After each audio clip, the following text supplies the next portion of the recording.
Hi guys, this is Alison from AllyKatKreations. How are you? Please like, share, and subscribe to my channel if you haven't done so already. And if you get it, connect the dot, an epiphany, a mind-blown moment, a new book to read, a new author to explore, please consider supporting my work. All the links are at the bottom in the description. I'm tired. I had one of those. I should have rested, but I didn't. And tomorrow I have to mow my lawn. It's a jungle again. Fun times. Fun times. And I had to drive my car today, so I went to another county just to get the lay of the land, I guess. Thankfully, I found my way back home.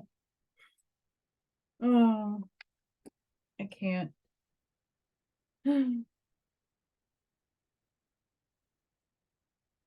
Secret Teachers of All Ages by Manly P. Hall. Qabbalistic Keys to the Creation of Man. This shall be interesting.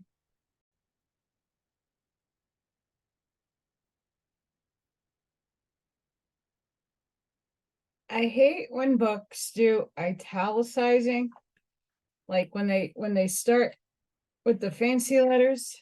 Then I gotta sit there and like decode this.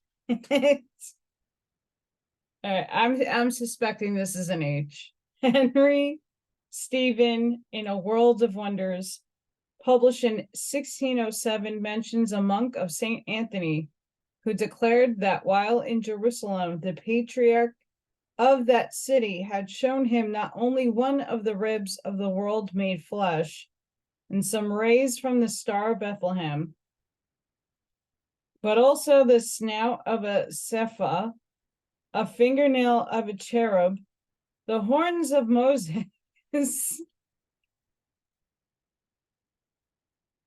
and a casket containing the breath of Jesus, of Christ. Sounds very witchy to me. To a people believing implicably in a seraph, sufficiently tangible to have its proboscis preserved, the more profound issues of Judaistic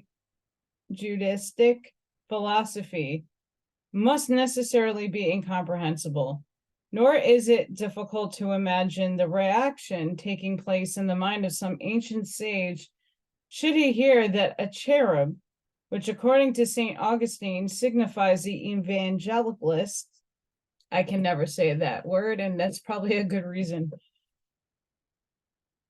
According to Philo, Judas, the outermost circumference of the entire heavens, and according to several of the church fathers, the wisdom of God had sprouted fingernails.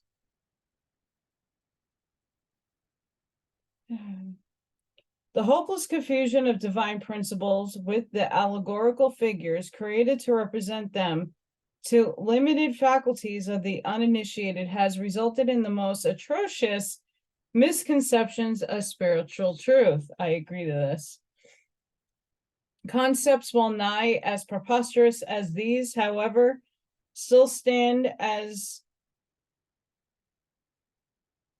adamantine barriers to a true understanding of Old and New Testament symbolism. For until man disentangles his responding powers from the web of venerated absurdities, in which his mind has lain ensnared for centuries, how can truth ever be discovered? That's a good question. The Old Testament, especially the Pentateuch, contains not only the traditional account of creation of the world and of man, but also lock within it the secrets of the Egyptian initiators of Moses concerning the genesis of the God-man, the initiate, and the mystery of his rebirth through philosophy, While the lawgiver of Israel is known to have compiled several works other than those generally attributed to him, the writings now commonly circulated as the purported 6th and 7th books of Moses are in reality spurious treatises on black magic foisted on the credulous during the Middle Ages. I'm sorry if I'm mispronouncing words, like I'm not having like the greatest day in diction and projection. But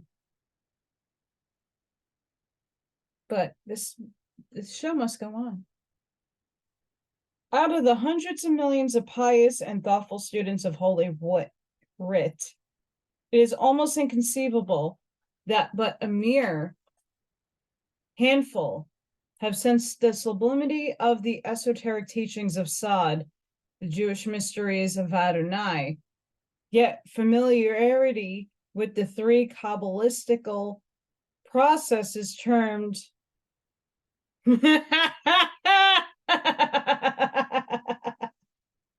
sorry, God, Jason needs to read this. Gematria. Proof that he's right. Correct. Okay.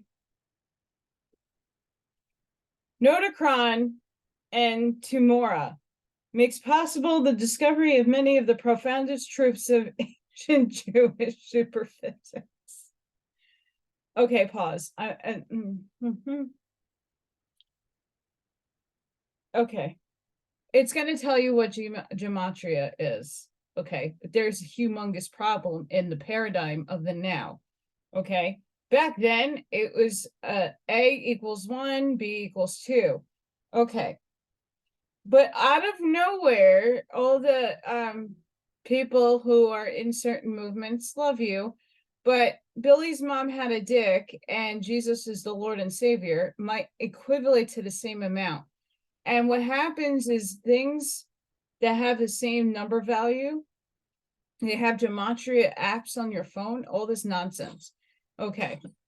And I'm not taking away from Decode Your Reality because he uses Chaldean numerology. He does not use gematria. Okay. It narrows it down. But if your name equals a specific number, like that, there'll be 1,000,005 phrases that equivalent to what it could mean, which is a problem because how do you narrow a number down? Because Billy's mom has a dick and Jesus Lord is the Christ and Savior can be the same number numerical value, and it loses its meaning right then and there.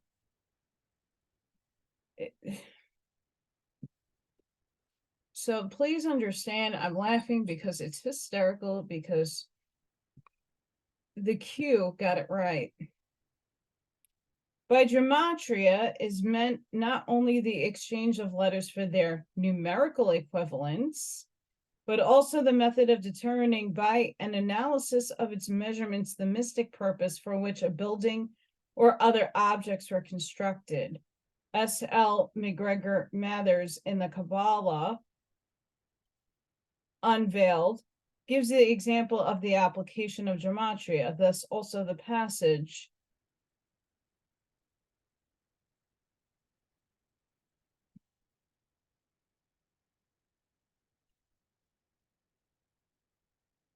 okay. I'm going to skip, and it's only because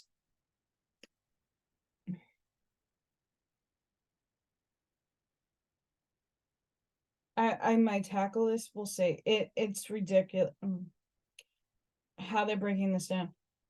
There's also the passage I'm assuming Genesis, VHNH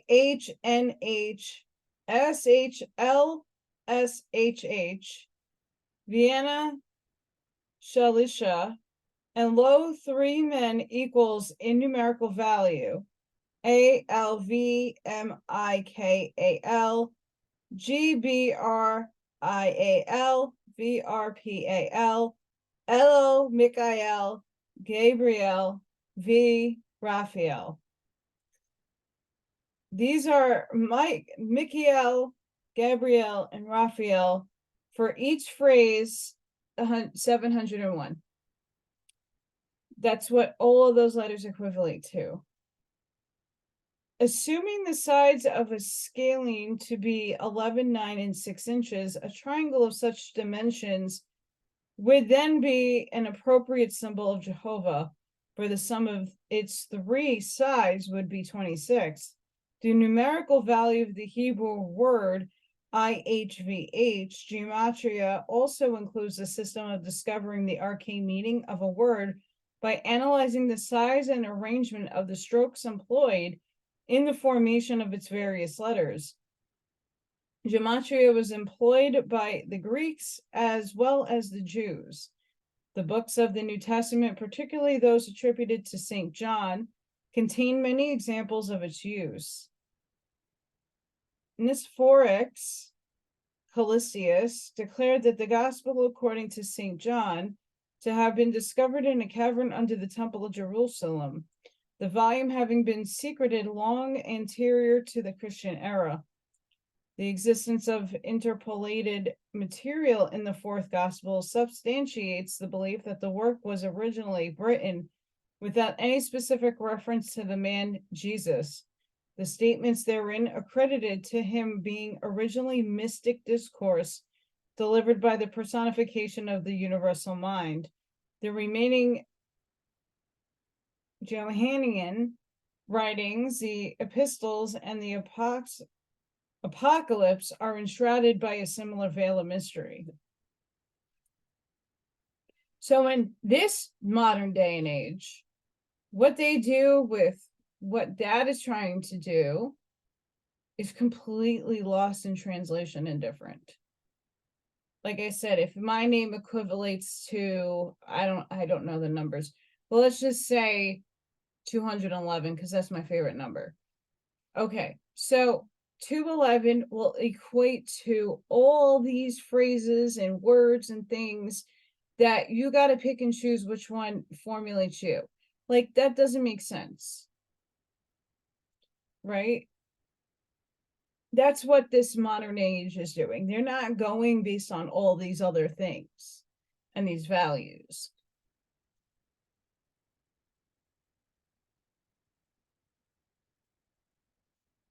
But here again, we're seeing Jehovah. And then later on, you'll see the other stuff. By no Archeton, Nordarcheton, something like that. Each letter of a word may become the initial character of a new word. Thus, from Brashith,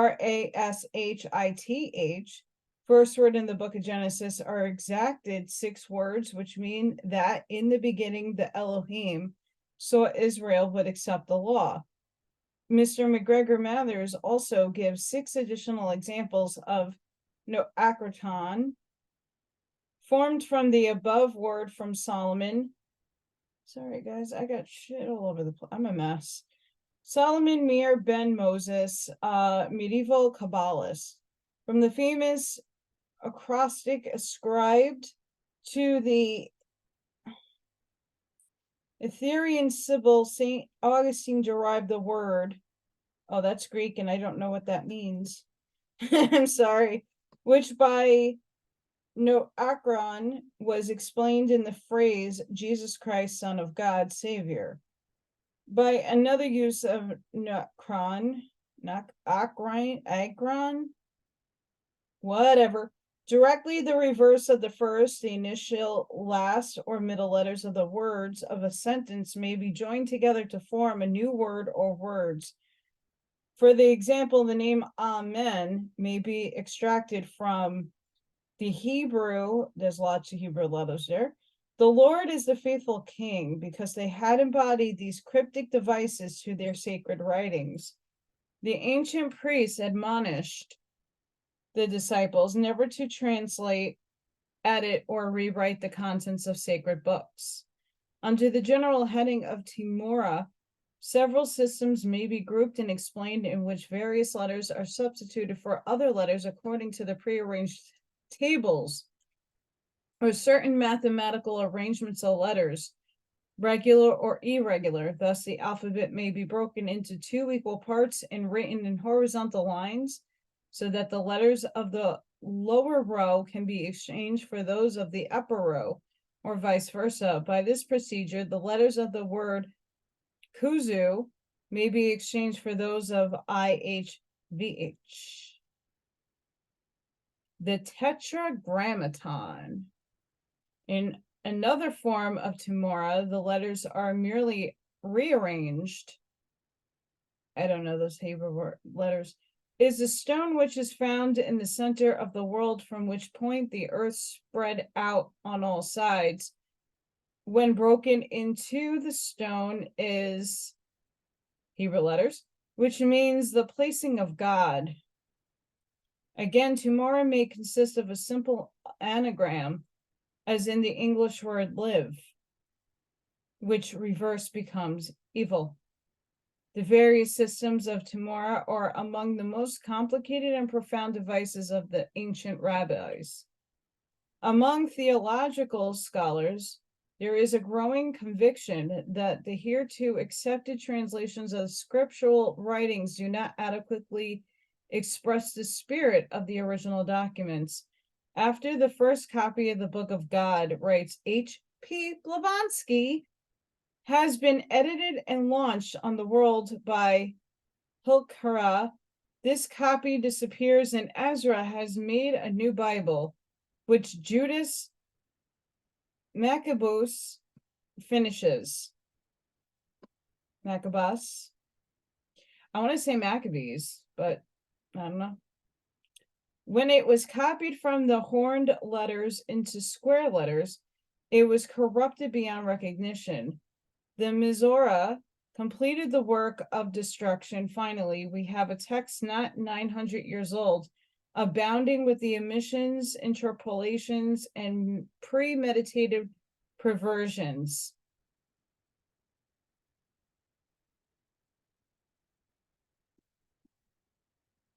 Before the Council of Nicaea.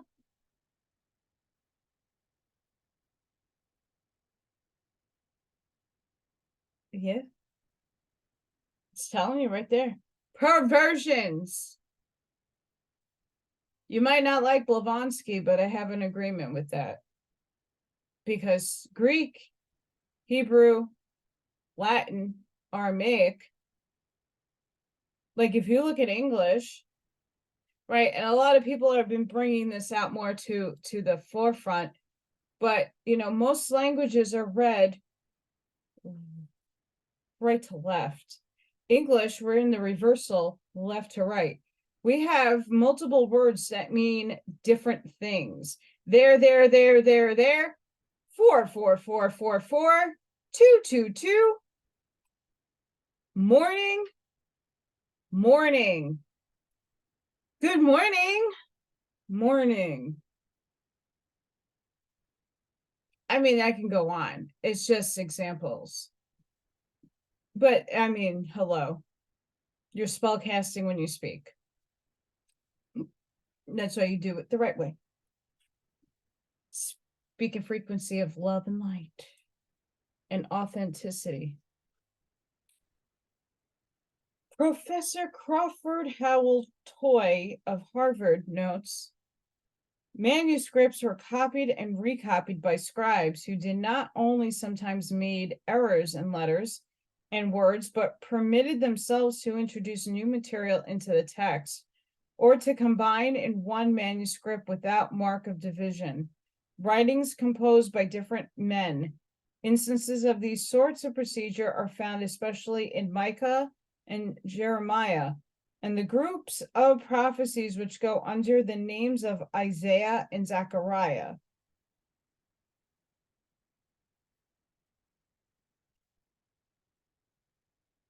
It's not just the Council of Nicaea.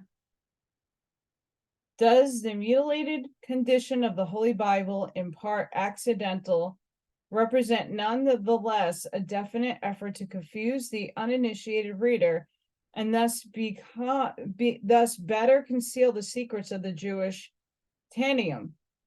Never has the Christian world been in possession of these hidden scrolls, which contain the secret doctrine of Israel. And if the Kabbalists were correct in their assumption that the lost books of the Mosaic mysteries have been woven into the fabric of the Torah, then the scriptures are veritably books within books. In rabbinical circles, the opinion is prevalent that the Christendom never has understood the Old Testament and probably never will. In fact, the feeling exists in some quarters, at least the Old Testament is the exclusive possession of the Jewish faith, also that Christianity, after its unrelenting persecution of the Jew, takes unwarranted liberties, which it includes strictly Jewish writings in its sacred canon. But as noted by one rabbi, if Christianity must use the Jewish scriptures, it should at least strive to do so with some degree of intelligence. Oh boy. This is just a bucket of amazement. This proves a lot. In the opening chapter of Genesis, it is stated that after creating light and separating it from darkness, the seven Elohim divided the waters which were under the firmament from the waters which were above the firmament, having that thus established the inferior universe and created accord with the esoteric teachings of the Hindu, Egyptian, and Greek mysteries. The Elohim next turned their attention to the production of flora and fauna, and lastly, man. And God said, "Let us make man in our image, after our likeness." So God created man in his own image. In the image of God created he him. Male and female created he them. And God blessed them, and God said unto them, "Be fruitful and multiply and replenish the earth." Consider in thoughtful silence the startling use of pronouns in the above extracted from the most perfect example of English literature. When the plural and androgynous Hebrew word Elohim was translated into the singular sexless word God, the opening chapters of Genesis were rendered comparatively meaningless. It may have been feared that had the word been correctly translated as the male and female creative agencies, the Christians would have been justly accused of worshiping a plurality of gods in the face of their repeated claims to monotheism. The plural form of the pronouns us and our reveals unmistakably, however, the pantheistic nature of divinity. Further, the androgynous constitution of the Elohim, God, is disclosed in the next verse, when he, referring to God, is said to have created man in his own image, male and female, or more properly, as a division of the sexes had not yet taken place, male-female. This is a death blow to the time-honored concept that God is a masculine potency, as portrayed by Michelangelo on the ceiling of the Sistine Chapel.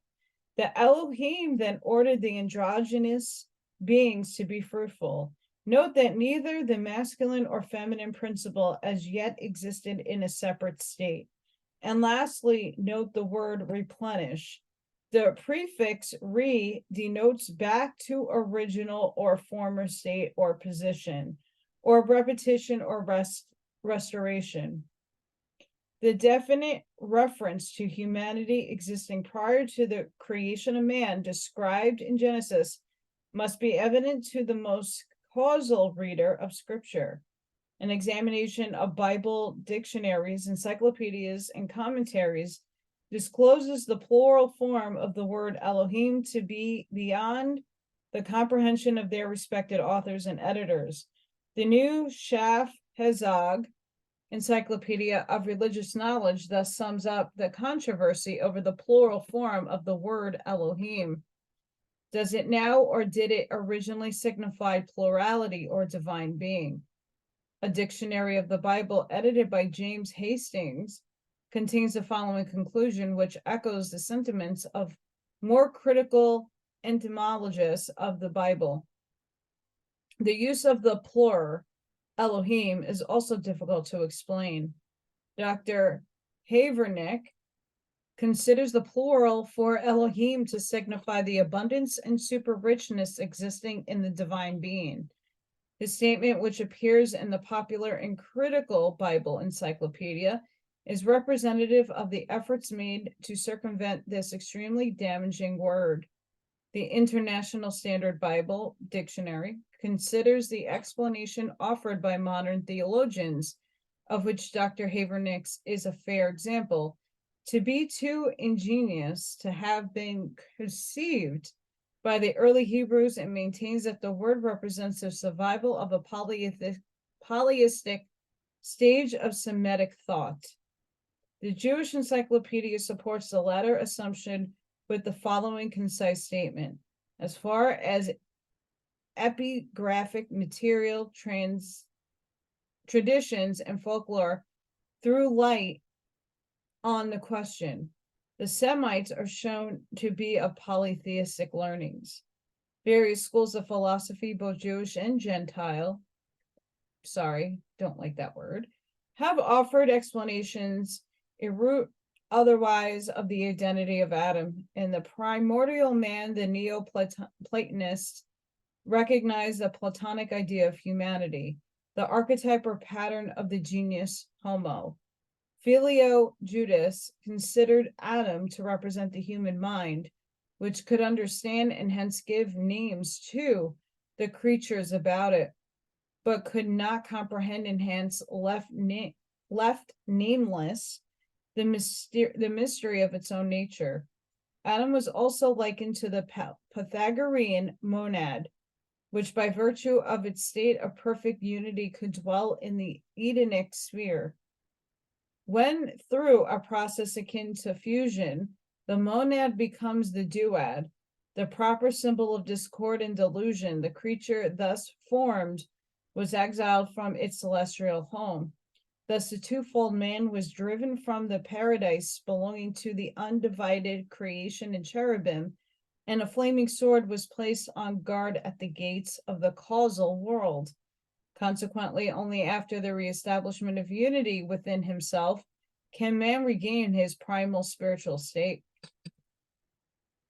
According to the Isram, the secret doctrine of Israel taught the existence of 4 Adams, each dwelling in one of the 4 Qabbalistic worlds.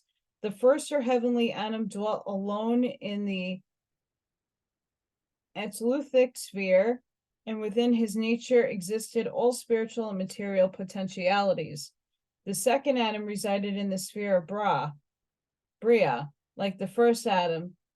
This being was androgynous, and the 10th division of its body he called Malkuth, corresponded to the Church of Israel that shall bruise the serpent's head. The third Adam, likewise androgynous, was clothed in a body of light and abode in the sphere of Yitzra.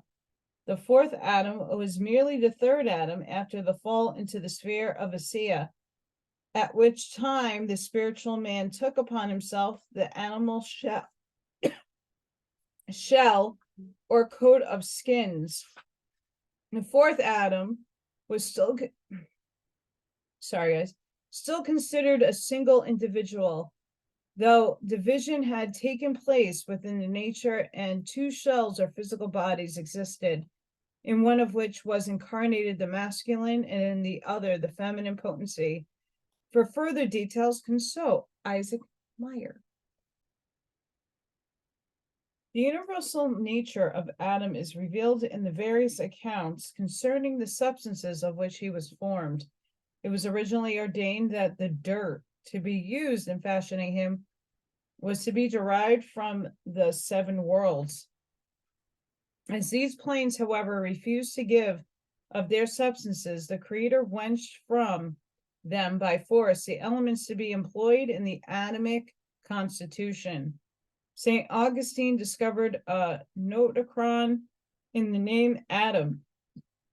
He showed that the four letters ADAM are the first letters of the four words Anatole, Dices, Archros, Mesbera. Sorry, I'm butchering Greek. The Greek names for the four corners of the world. The same author also sees in Adam a prototype of Christ, for he writes, Adam sleeps that Eve may be formed. Christ dies that the church may be formed. While Adam sleeps, Eve is formed from his side. When Christ is dead, his side is smitten with a spear, that there flow forth sacraments to form the church. Adam himself was the figure of him that was to come. In the recent work, Judaism, George Foot Moore thus describes the propositions of the Adamic man. He was a huge mass that filled the whole world to all the points of the compass. The dust of which his body was formed was gathered from every part of the world, or from the site of the future altar. Of greater interest is the notion that man was created androgynous, because it is probably a bit of foreign lore adapted to first pair in Genesis, or Samuel Bar Nahum, 3rd century, said that God created Adam. He created him facing both ways. Then he saw him in two and made two backs, one for each figure. The Zohar holds the concept of two Adams. The first, a divine being who, stepping forth from the highest original darkness, created the second or earthly Adam in his own image. The higher or celestial man was the causal sphere, which its divine potencies and potentialities consider a gigantic personality, its members, according to the Gnostics, being the basic elements of existence. This Adam may have been symbolized as facing both ways to signify that with one face it looked upon the approximate cause for itself, and with the other face looked upon the vast sea of cosmos into which it was to be immersed. Philosophically, Adam may be regarded as representative of the full spiritual nature of man, androgynous, of not subject to decay. Of this fuller nature, the mortal man has little comprehension. Just as spirit contains matter within itself and is both the source and ultimate of the state denominated matter, so Eve represents the lower or mortal portion that is taken out of or has temporal existence in the greater and fuller spiritual creation. Being representative of the inferior part of the individual, Eve is the temptress who, conspiring with the serpent of mortal knowledge, caused Adam to sink into a trance-like condition in which he was unconscious of his own higher self. That's deep. When Adam seemingly awoke, he actually sank into sleep, for he no longer was in the spirit, but in the body, division having taken place within him. The true Adam rests in paradise, while his lesser part incarnated in a material organism, Eve, and wandered in the darkness of mortal existence. I didn't mean to do that, but I resonate with that. I totally resonate with that, because I say it all the time. Your higher self is your connection to source itself. Your higher self is, you're not, your soul's only fractalized. Like I said, multidimensional people like myself have other vehicles with other portions of my soul in those things, those bodies, avatars. My higher self is the one orchestrating it all like a puppet on a string. Even though I love my own self and my higher self really needs to give me a break. I know, but I signed up for this. I understand that, but you know, Can we lap out some of the time? The followers of Muhammad apparently sense more accurately than the uninitiated of other sects the true mystic import of paradise. For they realize that prior to his fall, the dwelling place of man was not in a physical garden in any particular part of the earth, but rather in a higher sphere, the angelic world. Watered by 4 mystical streams of life, after his banishment from paradise, Adam alighted on the island of Krylon, whatever, and his spot is sacred to certain Hindu sects who recognize the old island of Lanka, one presumably connected with the mainland by a bridge, as the actual site of the Garden of Eden from which the human race migrated. According to the Arabian Nights, Sir Richard Burton's translation, Adam's footprint may still be seen on the top of a Ceylonese mountain. In the Islamic legends, Adam was later reunited with his wife, and after his death, his body was brought to Jerusalem subsequent to the flood for burial by Melchizedek. See the Quran. The word ADM signifies a species or race, and only for lack of proper understanding has Adam been considered as an individual. As the macrocosm, Adam is the gigantic androgyny, even the demiurgus. As the microcosm, he is the chief production of the demiurgus, and within the nature of the macrocosm, the demiurgus established all the qualities and powers which he himself possessed. The demiurgus, however, did not possess immortality and therefore could not bestow it upon Adam. According to the legend, the demiurgus strove to keep man from learning the incompleteness of his maker. The Adamic man consequently partook of the qualities and characteristics of the angels, who were the ministers of the demiurgus. It was affirmed by the Gnostic Christians that the redemption of humanity was assured through the descent of Now's universal mind, who was a great spiritual being superior to the demiurgus, and who, entering into the constitution of man, conferred conscious immortality upon the demiurgus fabrications. The phallic symbolism occupies an important place in early Jewish mysticism, indisputable. Hargrave Jennings sees in the figure of Adam a type of the lingam of Shiva, which was a stone representative of the creative power of the world generator. In Gregory's writings, Jennings, it is a passage to the effect that Noah, daily prayer in the ark before the body of Adam, before the phallus, Adam being the primitive phallus, gave procreator of the human race. It may be possible, seems strange, he says, that the origin should be daily said before the body of Adam. But it is a most confessed tradition among the Eastern men that Adam was commanded by God that his dead body should be kept above till a fullness of time should come to commit it to the middle of the earth by a priest of the Most High God. This means Mount Moriah, the Meru of India. This body of Adam was embalmed and transmitted from father to son. Till all last, it was delivered by the Lamchik in the hands of Noah. This interpretation somewhat clarifies the Qabbalistic assertion that in the first Adam were contained all the souls of the Israelites, though according to the Araya legend, Adam was buried with the 3 seeds of the tree of knowledge in his mouth. It should be borne in mind that apparently conflicting myths were often woven around a single individual.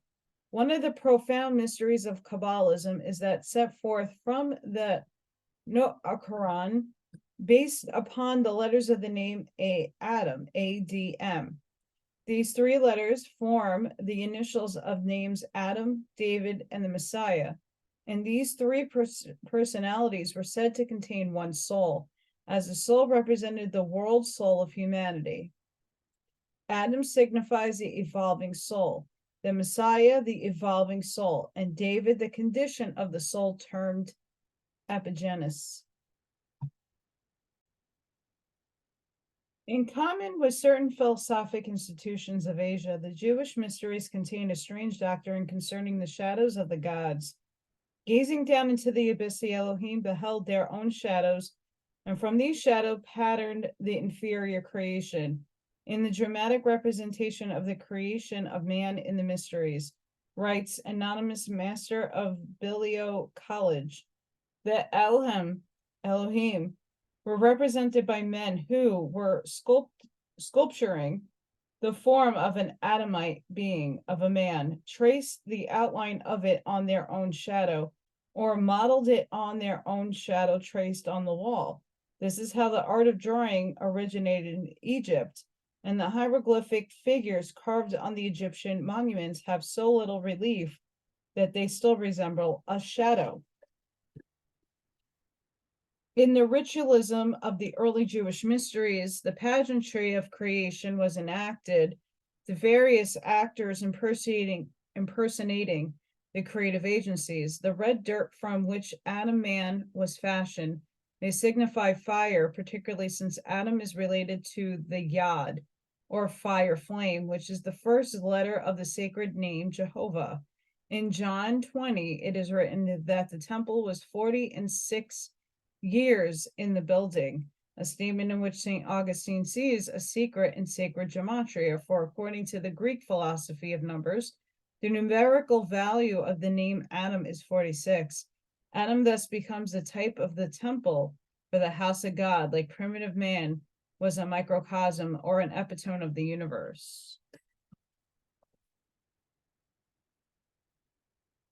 46 can mean a whole plethora of other shit as well. Not a fan, as we can see it. In the mysteries, Adam is accredited with having the peculiar power of spiritual generation. Instead of reproducing his kind by the physical generative processes, he caused to issue from himself, or more correctly, to reflected upon substance, a shadow of himself. The shadow be then ensouled, and it became a living creature. These shadows, however, remain only as long as the original figure of which they are the reflections endures, for which the removal of the original host of likeness vanish within. Herein is the key to the allegorical creation of Eve out of the side of Adam. For Adam, representative of the idea or pattern, is reflected into the material universe as a multitude of ensouled images, which collectively are designated Eve. According to other theories, the division of sexes took place in the archetypical sphere. Hence, the shadows in the lower world were divided into two classes, consistent with the orders established in the archetype. In the apparently incomprehensible attraction of one sex for the other, Plato recognized a cosmic urge toward reunion of several halves of the archetypical being. Exactly what is to be inferred by the division of the sexes, as symbolically described in Genesis, is a much debated question. The man was primarily androgynous is quite universally conceded, and it is a reasonable presumption that he will ultimately regain this bisexual state. As the manner in which this will be accomplished, two opinions are addressed and advanced. One school of thought affirms that the human soul was actually divided into two parts, male and female, and that man remains an unperfected creature until these parts are reunited through the emotion which man calls love. I kind of resonate with that. You were individuated female and male. Your soul split. and you're supposed to find your soul mate. Mm-hmm. Mm-hmm. Oh, and it says it next line. Ha! For this concept has grown the much abused doctrine of soulmates, who must quest through the ages until the complementary part of each severed soul is discovered. The modern concept of marriage is to a certain degree founded upon this ideal. According to the other school, the so-called division of the sexes resulted from the suppression of one pole of the androgynous being in order that the vital energies manifesting through it might be diverted to development of the rational faculties. From this point of view, man is still actually androgynous and spiritually complete. But in the material world, the feminine part of man's nature and the masculine part of woman's nature are quintessent. Through spiritual unfoldment and knowledge imparted by the mysteries, however, the latent element in which nature is gradually brought into activity and ultimately the human being thus regains spiritual equilibrium. By this theory, woman is elevated from the position of being man's errant part to one of complete equality. From the point of view, marriage is regarded as a companionship in which two complete individuals manifesting opposite polarities are brought into association that each may thereby awaken the qualities latent in the other and thus assist in the attainment of individual completeness. I agree with that too, and I think both play into each other. The first theory may be said to regard marriage as an end, the second as a means to an end. The deeper schools of philosophy have learned toward the latter as more adequately acknowledged the infinite potentialities of divine completeness in both aspects of creation. The Christian church is fundamentally opposed to the theory of marriage, claiming that the highest degree of spirituality is achieved only by those preserving the virginal state. This concept seemingly originated among certain sects of the early Gnostic Christians who taught that to propagate the human species was to increase and perpetuate the power of the demiurgus, for the lower world was looked upon as an evil fabrication created to ensnare the souls of all born in it. Hence, it was a crime to assist in bringing souls to earth. When, therefore, the unfortunate father or mother shall stand before the final tribunal, all their offspring will also appear and accuse them of being the cause of their miseries attendant upon physical existence. This view is strengthened by the allegory of Adam and Eve, whose sin, through which humanity has been brought low, is universally admitted to have been concerned with the mysteries of generation. Mankind, owing to Father Adam, is physical existence, regards to its progenitor as the primary cause of misery, and in the judgment day, rising up as a mighty progeny, will accuse its common paternal ancestor. Those Gnostic sects maintaining a more rational attitude on the subject declare the very existence of the lower worlds to signify the Supreme Creator had a definite purpose in their creation. To doubt his judgment was therefore a grievous error. The church, however, seemingly arrogated to itself the astonishing prerogative of correcting God in this respect, for whichever possible it continued to impose celibacy, a practice resulting in an alarming number of neurotics. In the mysteries, celibacy is reserved for those who have reached a certain degree of spiritual unfoldment. When advocated for the mass of unenlightened humanity, however, it becomes dangerous heresy, fatal alike to both religion and philosophy. As Christendom, in its fanaticism, has blamed every individual Jew for the crucifixion of Jesus, so the equal consistency it has maligned every member of the feminine sex. In vindication of Eve, philosophy claims that the allegory signifies merely that man is tempted by his emotions to depart from the sure path of reason. Many of the early church fathers sought to establish a direct relationship between Adam and Christ, thereby obviously discounting the extremely sinful nature of man's common ancestor. since it is quite certain that when St. Augustine likens Adam to Christ and Eve to the church, he does not intend to brand the latter institution as a direct cause of the fall of man. For some inexplicable reason, however, religion has ever regarded intellectualism, in fact, every form of knowledge, as fatal to man's spiritual growth. The ignorant in friars are an outstanding example of this attitude. In the ritualistic drama, possibly derived from Egypt, Adam, banished from the Garden of Eden, represents man philosophically exiled from the sphere of truth, through which ignorance man falls. Through wisdom he redeems himself. The Garden of Eden represents the house of the mysteries. See the vision of Enoch, in the midst of which grew both the tree of life and the tree of knowledge of good and evil.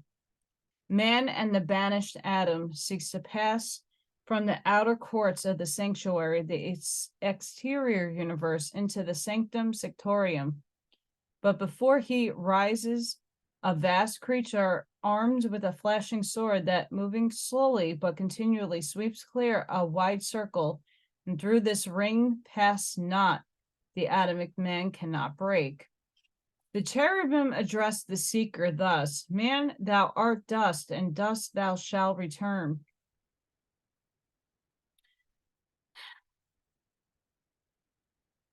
Black hole. Sorry, that just came to my brain. Thou wert fashioned by the builder of forms, thou belongest to the sphere of form, and the breath that was breathed into thy soul was the breath of form. Like a flame it shall flicker out. More than that art thou canst not be. Thou art a denizen of the outer world, and it is forbidden thee to enter this inner place. And the Adam replies, many times I stood within the courtyard and begged admission to my father's house, and thou hast refused it me, and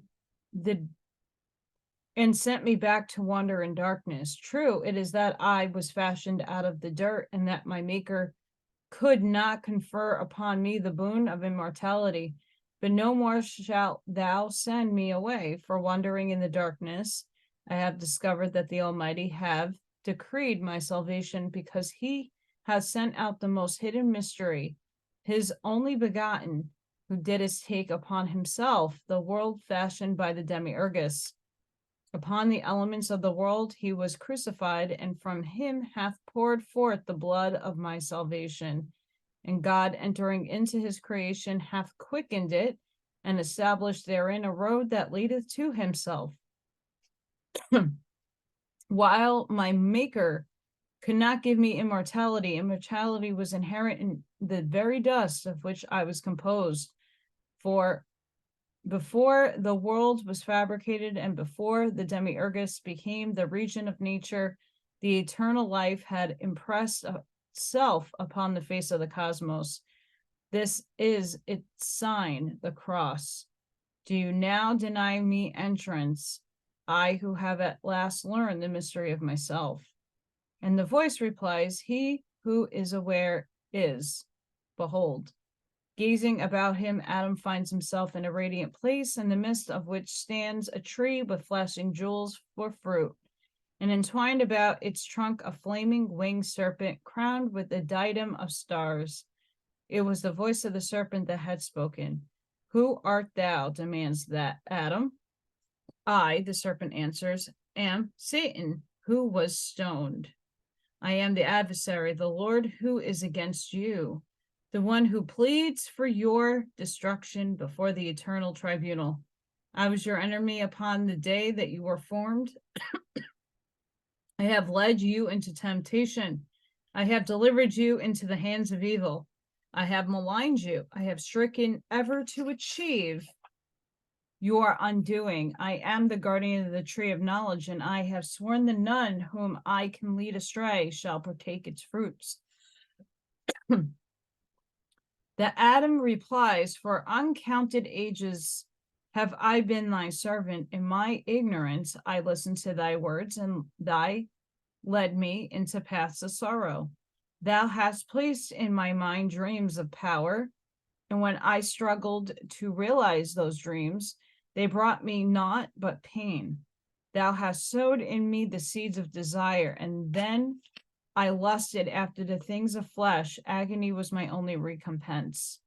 Thou hast sent me false prophets and false reasoning, and when I strove to grasp the magnitude of truth, I found thy laws were false, and only dismay reward my strivings. I am done with thee forever, O art spirit. I have tired of thy world of illusions. No longer will I labor in thy vineyards of iniquity. Get thee behind me, temper, and the hosts of thy temptations. There is no happiness, no peace, no good, no future in the doctrines of selfishness, hate and passion preached by thee. All these things I do, I cast aside, renounce in thy rule forever. And the serpent makes answer, behold, O Adam, the nature of thy adversary. The serpent disappears in a binding sunburst of radiance, and its place stands an angel repleasant in shining golden garments, with great scarlet wings that spread from one corner of the heavens to the other. Dismayed and awestruck, the Adam falls before the divine creature. Excuse me. I am the Lord who is against thee, and thus accomplishes thy salvation. Continues the voice, thou hast hated me, but through the ages yet to be thou shalt bless me. For I have led thee out of the sphere of the demiurgus. I have turned thee against the illusion of worldliness. I have weaned thee of desire. I have awakened in thy soul the immortality of which I myself partake. Follow me, O Adam, for I am the way, the life, and the truth. And that ends that section. I am sorry, guys. That was, I don't know.